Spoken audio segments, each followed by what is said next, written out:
Good morning, everyone. Today is March 18th. This is the Monterey County Committee on School District Organization. And we are about to start. Just to let the audience know, or the people watching, that you can view this via YouTube. And I'm assuming we're already on live? Okay. So I just want to call us to order and do a roll call, please. Annette Eastick, Here. Sandra Ocampo, Yes. John McPherson, Here. Heather Owen, Here. Virginia Mendoza, Present. Jaime Fernandez, Here. Mary Claypool, Present. Dr. Janine Gus. Present. Okay, Pledge of Allegiance. I'm going to do it myself. Okay, I pledge allegiance to the flag of the United States of America and to the republic for which it stands, one nation, under God, indivisible, with liberty and justice for all. Thank you. Do I hear a motion to adopt our county committee agenda? So move. Second. I have a motion and a second. All in favor, say aye. Aye. Aye. Communications, do we have any correspondence on this item? Not. Okay. Any comments from the public on items not on the agenda? Hearing none. Let's proceed to the consent agenda. Do I hear a motion to adopt the approval of the consent calendar? So moved. Second. I have a motion and a second. All in favor, say aye. Aye. Aye.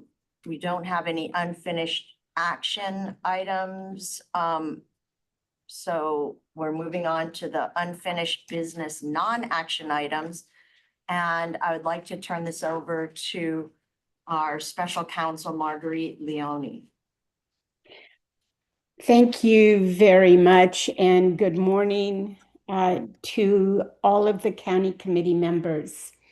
I'm going to reviewing this morning the three items on your agenda pertaining to the tentative plans and recommendation for the reorganization of the school districts in South Monterey County. I believe we have a PowerPoint, Terry, to guide our discussion today. We're pulling it up. All right. Now, let me go on. I'm going to be giving a brief update on the process to date. I will be discussing the main act, which is the tentative document for plans and recommendations for the reorganization, and then discussing next steps with you. And we will take that in order on the agenda. The first item is Agenda 5.1. And Marguerite, can you hold on just one second? Yeah, I'm happy to do so. Thank you. I think you're kind of low on volume. Is there Oh. a way to turn that volume up in this room? I am on high volume here. Okay, we're good. It's a little bit better. Can Is it everyone better? hear? Okay, and I will put the computer closer to me. Thank you. Thank you. I just want to make sure everyone can hear. That's all. I think it's better now. Okay. Terry, do we have a PowerPoint? It is up on the screen. Oh, it is up. Okay, I can't see it, so I will use my paper copy here. And I am up at page 2 of the PowerPoint, which commences the update. So we are here pursuant to the direction of the State Board of Education to develop plans and recommendations for the reorganization of all the school districts in South Monterey County. The State Board of Education also anticipated a collaborative process. The next slides, which are slides 4 and 5, demonstrate the process that has been followed to date. It has been intense. It has been collaborative. It included the participation of the two major elementary school districts in South County and the high school districts. There has been communication with the smaller districts. There have been meetings involving superintendents and senior staff as appropriate and council. Meetings have been held on the 2nd, 11th, and 26th of March, February, and on the 2nd and 9th of March. And the recommendations, the planning items in this document grow directly out of those conversations. The next event is, of course, this meeting, followed by public hearings, and I'll be covering those shortly. So the planning process has been very cooperative, very thorough, included the items demanded by code, but also questions that have been brought up by the participants. So next slide is going to be slide number 6, and I'm moving to agenda item 6. But I want to pause a moment for questions on agenda item 5.1, if any. Then I'm going to move on to agenda item 6. And this is the adoption of tentative plans and a recommendation as I'm going to present it to you, and that is included in your agenda packet. You also have the authority to amend these before we go to public hearing. Tentative plans and recommendations are addressed in the Education Code, and there are items which must or can be included. All of those items are listed in the tentative plan document which you have, and I have summarized them here in the PowerPoint. And at this point, I'm going to ask Terry to move the PowerPoint to item 7. And I'm going to review these quickly because you have had them for review for several days. Generally, the plan number 1 is to recommend to the State Board of Education that the smaller school districts in South Monterey County Joint Union High School District be permitted to opt out of the unification and thereby maintain their own boards of trustees. These would be the Bitterwater Tully School District in San Benito County, as well as the 4 school districts in South County: San Ardo, San Lucas, Bradley, and San Antonio. All have passed resolutions requesting to be opted out. That authority under the current procedure is given to the State Board of Education, but the recommendation coming from this committee is that those requests be granted. Plan item number 2 is the projected local control funding formula for the 2 new unified districts. That document is included in your plans and recommendations. It is a mandatory item for your plans. The bottom line is the final LCFF cannot be calculated at this time. We are not in the time frame demanded by code. But using the most current data available, our consultant, who will be talking to you soon, has determined that there will be no material change in the LCFF funding for the 2 new unified school districts. And the unifications may result in additional funding to the new unified district that would be located in the area of the King City Elementary School District. Moving to the next item, which is item number 8. These are governance issues which were considered by the planning group. And the planning group made the following tentative determinations. Plan item number 3, that each school district would have a board of 5 trustees. Plan item number 4 is that that new board would be elected at the same time as the voters consider the question of the unifications. On the ballot, the unification would appear as a item for the voters to approve, yes or no. Directly after that item, in each area for the new unified districts, would appear the list of candidates for the new unified board. Of course, if the voters don't want this unification, the board elections would be moot. However, both items will appear on the same ballot. We are up to to page number 9 on the PowerPoint. The first election of the governing board will be at large, and thereafter, if the boards wish to institute by trustee elections, they are able to do that following procedures in the Elections Code and in the Education Code. And plan item number 6 provides a method for staggering terms, with the first elected members receiving the highest votes in the at-large system having initial 4-year terms, and the other 2 having initial short terms of 2 years.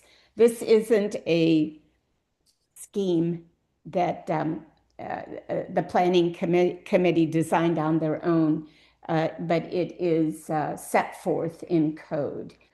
Moving to page number 10 of the PowerPoint, with regard to elections, the proposal for election on the unifications, and the proposal is to form 2 unified school districts in South County, resulting in the dissolution of the high school district, Greenfield Elementary, and King City Elementary.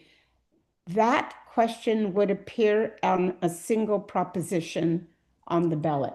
This is consistent with the mandate that we received from the State Board of Education. With regard to that election, the territory of the unification of election would be the entire high school district. Of course, each ballot in the appropriate area would have a different set of candidates for the new unified board, but the question on the unification would be the same, and it would rise or fall based on majority vote in the entire area for the unification election. Moving to plan number 11, the timing of that election is uncertain. It depends on when the State Board of Education acts. The earliest possible time would be July, but we have no commitment or assurance it would happen at that time. And once that happens, once the State Board makes its decision, a series of actions devolves from that decision, which results in the calling of an election. I'm moving now to page 12 of the PowerPoint. The code actually gives this committee the authority to divide up property other than real property of the unified, of the school districts involved in the unification. In this case, the high school district. As you will see, there is not time for this committee to do so, and nor is it practical for it to do so. But with regard to the real property, that is handled by code. All real property will be divided in accordance with code, with real property, personal property, and fixtures at the real property, remaining the property of the new district in which those items and property are located. This committee, item number 11, does have authority to divide up the student body funds and property of the high school district, because the body of the high school district will be divided now between the K-12, the 9-12 grades of the new unified districts. the county committee will marshal those student body properties, funds, and obligations and divide them pro rata according to the proportion of students, high school students that go to the new unified districts. Moving to page 13, plan item 12. This is new, and the resolution is in your packet. The high school district has passed a resolution to pay off the remaining balance of the iBank loan to facilitate the unification and take that issue completely off the table. And one of the recommendations, one of the plans in the document you will adopt is that resolution be put into effect. Moving to item 14, excuse me, page 14, item 13, as I mentioned, the county committee has authority to divide up all of the property and obligations of the district, but will choose at this point not to exercise that authority, but will defer to the school districts, and this is on page 15 of the PowerPoint, to make that division after the new unified boards are in place according to code and paying due deference to the code sections that provide flexibility to achieve equity and fiscal stability.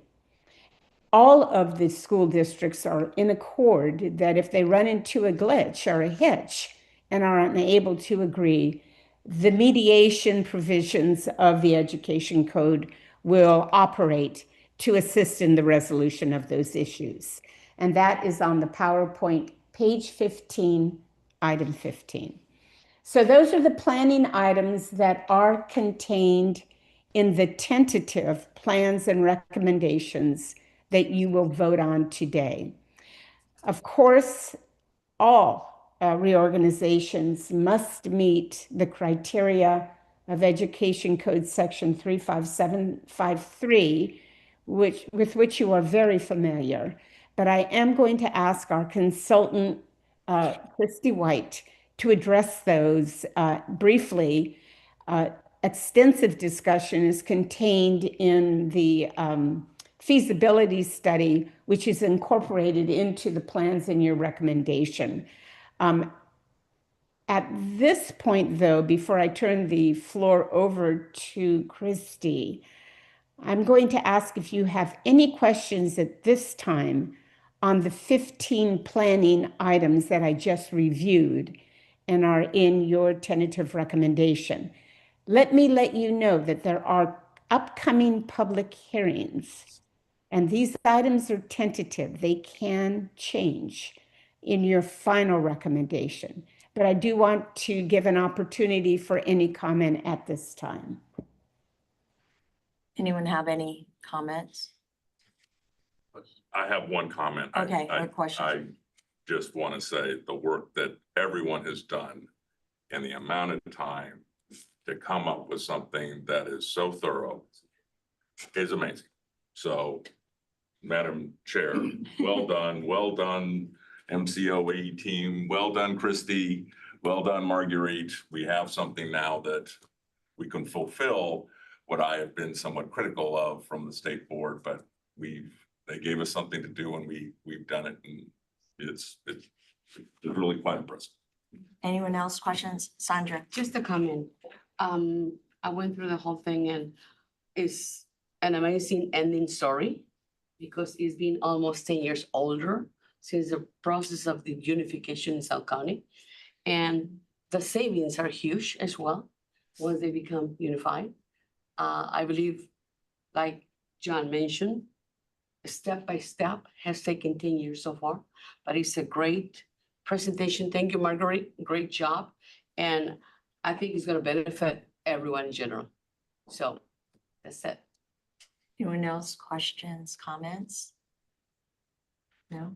I will make a comment. I was gonna wait and make a comment after Christy went, but since John started this, I just want to say the planning group, we've met a lot of times and it really took a lot of cooperation for us to get to where we are. So and it isn't just, I mean, Marguerite has done an incredible job of organizing us, but Christie's feasibility study makes it doable for us, financially as well.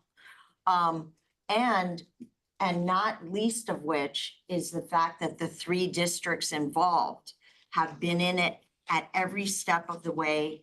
They've been good at giving us feedback. All of their legal counsels have been involved, as well as the superintendent and a board member representative.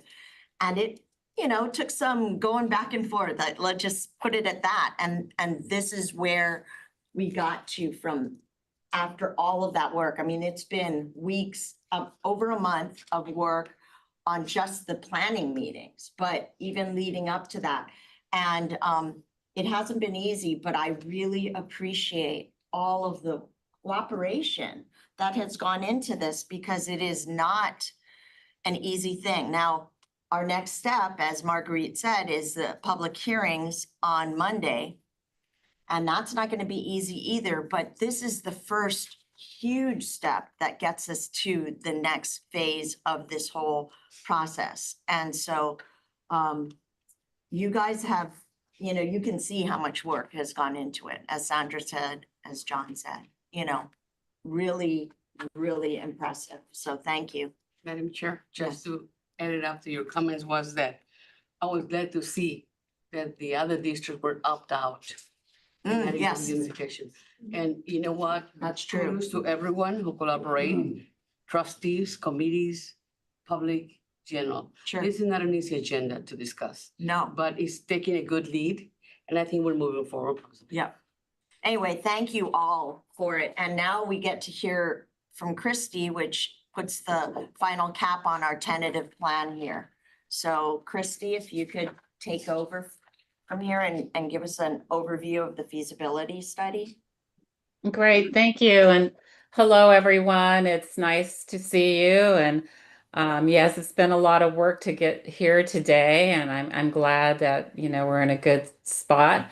I do have a presentation. Terry, do you have that presentation up? Yes, the presentation is up, and if you can tell, Cindy is the one moving the slides. So if you just say next slide, then she'll click the slide. Okay, great. So I'll keep the presentation fairly short. As you know, you have a very extensive feasibility study document that has a lot more details, but I'll kind of stick to the highlights, but feel free to ask any questions as we move along. So starting on the second slide, just to recap, this has been a year-long process. There's been Hold two. on, Christy, hold on one moment here. We're on We're still seeing Marguerite's slide. No, slide 75 is in the same one. So if you just move forward, That's this one. it's the same one. It's the same one. It's in there. Christie, is your slide Oh. entitled tentative recommendation? No, it starts on No. if you go to page 75 on the same file, you should be 75. there. I don't know what you mean by 75. Well, you're on page 17 right now. You're gonna move to page 75. I have a PowerPoint that I don't Oh, have. Yeah, I'm sorry. so. If you want to give me sharing ability, I could share my screen. I don't know if that was easier. Yeah, let's give Christy the ability to share her slides. It was part of our packet. Sorry, Cindy. I Yes. thought you you brought up I the didn't know packet. about it, I'm sorry. Okay, yeah, sorry.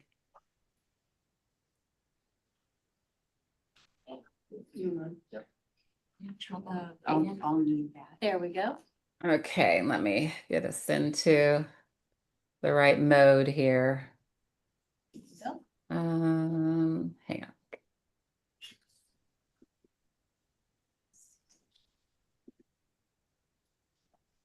Sorry, I need to kind of size this on my screen so I can drive it here. Okay. All right, so to pick up, there were two previous studies. One, the initial one looking at the Greenfield petition as it stood before the state and the feasibility of that. And out of that study came the conclusion that only a dual unification would be financially and educationally feasible. The second study looked at the impacts on the King City with unification. There had been a previous study years ago on Greenfield, but not including King City.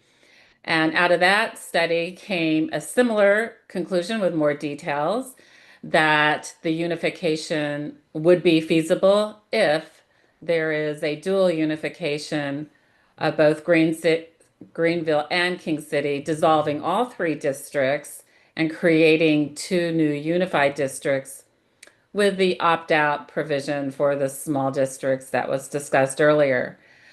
So moving to today, we have a feasibility study that combines the previous studies and also updates the studies to today with the most current information. And again, the conclusion is dissolving all three districts, creating two new unified districts is feasible and would substantially meet all the criteria. And I'll go through those criteria here in a second. So the proposal with the enrollment today would create a Greenfield Unified with about 4,650 pupils and a King City Unified, serving also for secondary the small districts that opt out of 3,850. As with the previous studies, I collected data from all of the districts, did extensive research on these districts in the region, and also obtained independent data from the county and the state and other sources. Of course, here's the map of South Monterey County Joint Union High School District, and just kind of highlighting the two major high schools. There's also a Portola Butler Continuation High School near the Greenfield High School campus that's not shown here. So for alternative education, there are classrooms available in both territories. The Greenfield unification, the boundaries would be the same as the current Greenfield Elementary School District, which is shown here. The King City unified boundaries would include all of King City, but then also extend throughout the entire territory that is currently the high school district without including Greenfield. So it would extend all the way down to Bradley and San Antonio, as well as east to Bitterwater, Tully. As you can see in this map, the two communities are quite distinct from each other, and there is rural area that separate the two communities. So an overview of the 9 criteria is shown here, and I'll briefly go through each one, but this comprehensive and final unification feasibility study found all the criteria to be met. In terms of number of pupils, the districts would far exceed the minimum of 1,500 pupils for a unified school district. There's been some decline in enrollment in the elementary school levels and some increasing enrollment in the secondary levels recently. In the feasibility study, there's quite an extensive write-up on the community identity of each area in Greenfield and also in King City. Going through that analysis, I found that there are hallmarks of community identity in each area that make them distinct. And I've included, again, more thorough write-up on all of that and found that this criteria is met. Division of assets and debt, Marguerite mentioned that. The study found that there are methods to result in an equitable division of assets and debt, including real property. And Ed Code kind of helps drive some of that with the flexibility that Marguerite spoke to. And I've highlighted what those major ed codes are, as well as what the proportionate assessed valuation and average daily attendance is, which are one of the key methods for dividing non-real property assets and liabilities. Currently, Greenfield has 31% of the assessed valuation compared to 69% with King City and the remaining small districts. Currently, Greenfield has 54% of the average daily attendance compared to 46% that is in the King City unified area that is proposed. As Marguerite mentioned, the high school district board recently passed a resolution to pay off the iBank loan. I have verified that they have sufficient funds in reserve to pay off the loan today. If not paid off, which is unlikely, there are refinancing options that are feasible. Bonded indebtedness, there are many Ed Code provisions surrounding bonded indebtedness and the division. Elementary bonds, any proceeds or outstanding debt, as well as unissued debt, would go where the current elementary district territories are. And then there is a division of the high school bonds, which could be split by the greater of proportionate AV or where the funds were spent. There is no automatic reapportionment of the outstanding debt unless new district-wide votes are called. The conclusion is this criteria would be substantially met. There are means to divide the assets and liabilities equitably, which might include negotiations, and I can add even arbitration if needed. Criteria 4 is the need to preserve the district's ability to educate pupils in an integrative environment and not promote racial or ethnic discrimination or segregation. All of the districts involved have a similar racial ethnic profile, and the small elementary districts that are opting out will continue to integrate at the secondary level as they do today. So this criteria is deemed met. Criteria 5, there would be no additional costs to the state as there is no increase in eligibility. Any changes in the local control funding formula that result in more funding, and those would be, in my opinion, minor at best. There would not be a loss either, are excluded from this criteria as the state is required to fund the local control funding formula as it's written in the law. So this criteria is met. The new districts need to continue to promote sound educational performance and not significantly disrupt programs of the affected districts. Obviously, all 3 districts are dissolving. There will be 2 new districts and 2 new governing boards who will, of course, drive their own educational priorities.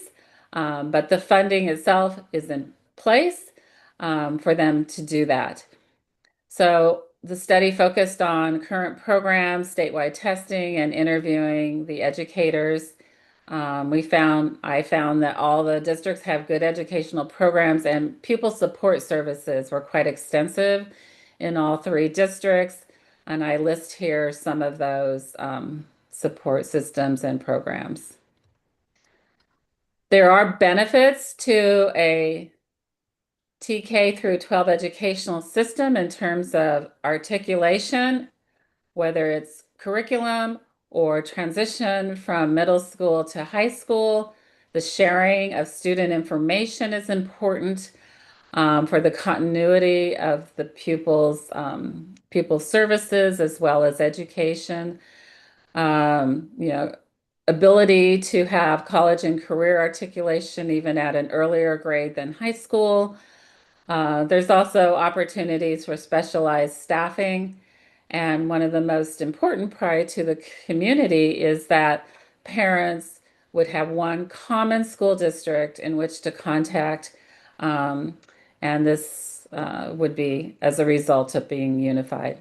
So the criteria on education is deemed to be met.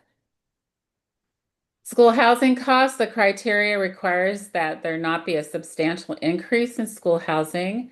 And as the properties are currently located, they would remain in their place. They're currently serving approximately the same number of students today as they would serve post unification. So there would be no significant increase in school housing costs as a result, and this criteria is met. This proposal is not designed to increase property values, and the criteria is concluded as met. And the last criteria is the proposal must continue to promote sound fiscal management and not cause a negative fiscal impact on the financial status of the proposed districts. So this analysis was quite extensive, looking at enrollment and ADA estimates, recalculating the local control funding formula, looking at salary and benefit schedules, which will be negotiated by the new districts and cannot be fully projected, but there will be a process for them doing that. And then estimating other types of expenditures. Key is the fiscal status and health of these districts. All districts are financially stable. All have filed positive certifications of that stability. Their enrollment is relatively stable. The iBank loan, again, can and will, according to the high school district, be paid off. The local control funding formula, the dollars follow the students. That's the way the formula works. And there is eligibility for more funding for students that need more educational services. And that funding as well follows the student. So there's no loss in funding as a result of the unification. And in fact, in doing the recalculation and kind of estimating what some of the key factors would be, including the unduplicated pupil count, there could be a slight positive increase in the King City area. But the bigger conclusion here is that there would be no loss in funding. Other types of grants also follow the students. Eligibility follows them to the new district. There are differences in the salary and benefit schedules, and the new boards will have to navigate and negotiate what those new salary and benefit schedules are within the budgets that they have. There is no requirement to adopt the highest and the best salary schedule. And in fact, it's probably not a good idea to do that. But that will be a decision that's made by the new unified boards. In the lead up to the unifications, there are ways to help structure the salaries and benefits to have kind of a soft landing, if you will, leading up to that unification. Things such as early retirement incentives, which could help lower the average salary schedule and benefit schedule cost. There could be internal reorganizations, obviously collaboration between the current districts and their superintendents, and then the new districts that are coming on board. All of this will help to create a budget that is manageable and will benefit particularly in the long run in terms of administrative cost savings.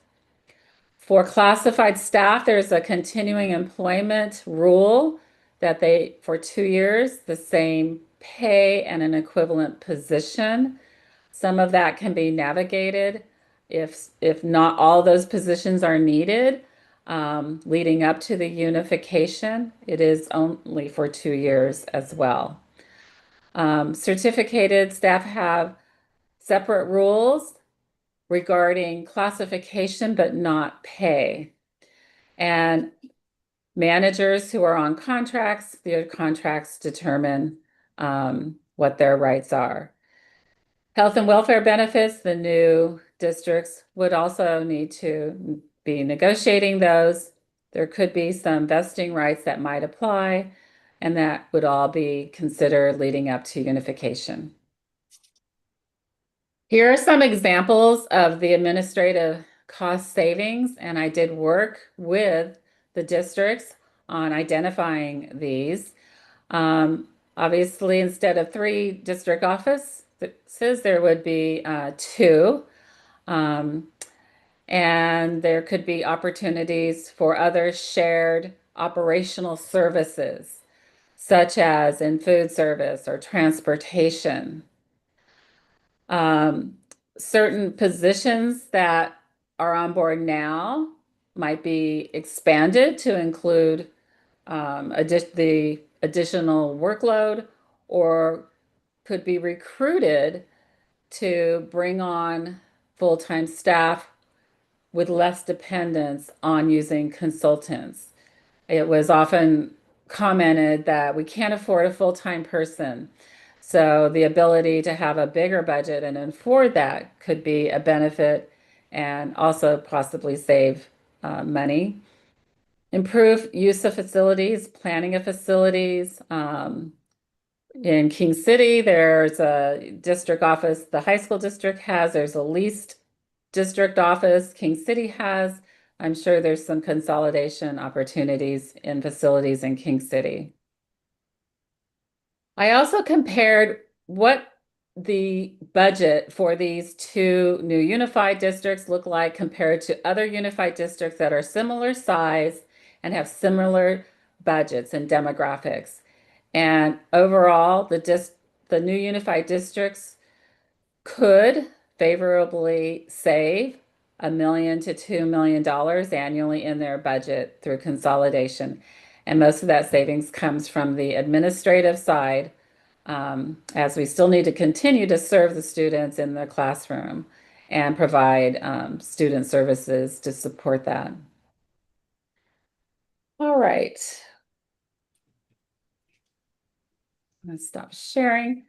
So that's my presentation. I'm happy to answer any questions that you have on it or on the feasibility study itself.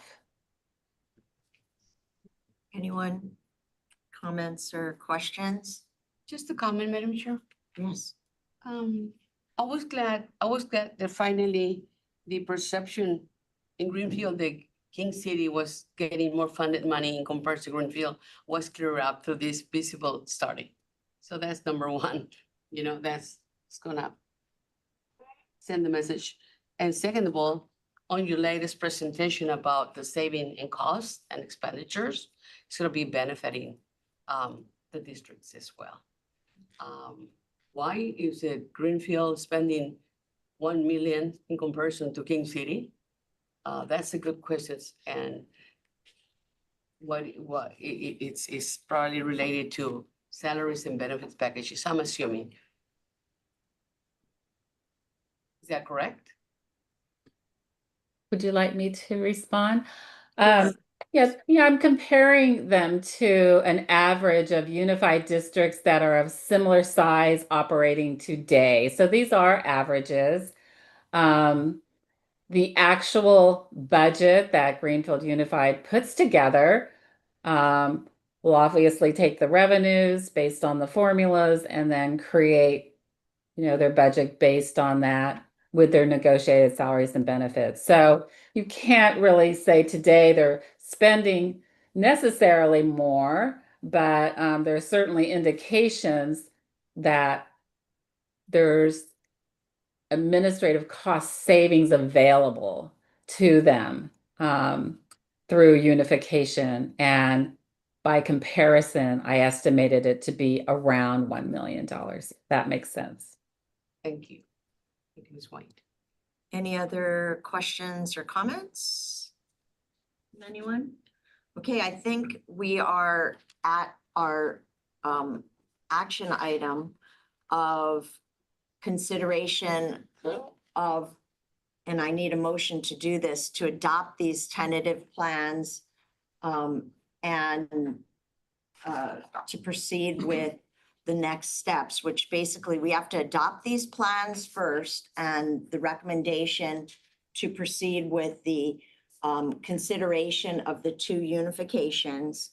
And then there's other steps. So this doesn't, by any stretch of the word, or I'm not saying the right saying, but imagination, that that we're done at this point. This is just the first step in the, or the next step in all of this. So I would love to entertain a motion to adopt these tentative plans. I'll second that motion. No, I didn't make it Oh. yet. Okay, Jaime wants to make it. So Jaime made it, Sandra seconded the motion. Any further questions, comments? All in favor, say aye. Aye. Aye. Woo, I feel it's been a lot of work. Wonderful. Everyone will understand why I'm grinning very heavily. So, and now Marguerite, can you give us our next steps so that people know what to look forward to? Absolutely, and I do want to thank you, Chairwoman, for the involvement and the dedication you have shown to this process. I do want to mention you were present at every one of the planning meetings, and that has been, I think, critical to showing this office's and this committee's dedication. So moving on to my PowerPoint, item 19, these are next steps. Excuse me, page 19. We're going to have public hearings on Monday. It's critical to hear what the communities think, the employees and the teachers and staff of the involved entities. A notice has been given to San Benito County that this is happening. We did that because one of the school districts, Bitterwater Tully, is in San Benito County. LAFCO has been updated that this is happening. We will come up to a point after the public hearings. And we hear from the public, we hear comments, concerns, supports, anxieties, mistakes, errors that have been identified. We will develop for your consideration final plans. It will obviously be based on the work that has been done. We will come up with a set of final plans and a recommendation to be presented to the State Board of Education. The date of that has yet to be determined, but it will be no sooner than April 23. It has to be 30 days after the public hearings. So I'm sure staff is going to be contacting all of you for availability. I do want to state again, as our chairwoman stated, that you are not bound by this tentative. Well, what we are going into now is the public hearing process with a tentative recommendation and open ears. Moving on to the next slide, which is slide 20. After the public hearings and your adoption of the final plans and recommendation, the whole record, including the document you have reviewed, but also any communications, PowerPoints, newsletters, minutes, will be transmitted to the State Board of Education along with the CEQA study. And you'll remember that several meetings ago, we concluded the CEQA aspect of this. After that, the matter switches venues. It goes up to the State Board, which will also hold public hearings. And it is the State Board's authority to approve, disapprove, or continue the matter. I believe there will be some information probably in the May timeframe about what scheduling at the board level will look like, but we can't guess at that now. All we know is we have to have our process done in time for the July 2026 meeting. The state board could approve, disapprove, or continue the matter. It could go on for several meetings. It is an extensive record, and there is much public input that needs to be considered as well. But assuming, or hypothetically, if the state board approves and orders that the unification question be placed on the ballot, the superintendent will call the election. Ballot materials will be prepared under the auspices of the superintendent. The matter will go on the ballot as we discussed, and the voters will be the final deciders whether to approve or disapprove the reorganization of the South County school districts. And once again, timing is dependent on the action of the State Board of Education. And with that concludes the presentation at this point, and I will turn the matter back to the chair. Thank you so much. John, you have a question? Yeah, assuming we get to that point, does the Monterey County Superintendent of Schools have the authority to call an election in San Benito? Or is there need to be some coordination? And so who makes the call that this gets on the ballot for those 6 people who live in San Benito County who would be affected by it? I'm sure. Excuse me, there is coordination. And those 6 people would get a ballot, but it would likely come out of the registrar's office in San Benito County. But the question and the vote will appear on that ballot. Anyone else have questions? I had a question actually, and I didn't notice this when I read through everything. So the adoption of the final plans must be at least 30 days after the March 23rd public hearing. I think you said that, and I was like, we had hoped to do this at our next regular, schedule the county committee at the same time as our next board meeting, but we're not going to be able to do that. That's correct. There has to be a 30-day period.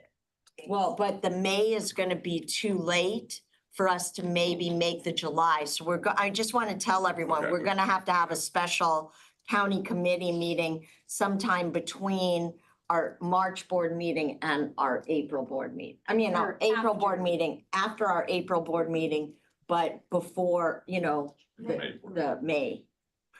Sorry, that flew by me before. I think we're all set. So thank you, everyone, for this work. A culmination of a lot of people cooperating. Thank you so much. Our pleasure. Thank you for your attention and support. Thank you all. That is so. Now the easy part, Now the easy. public hearings. Public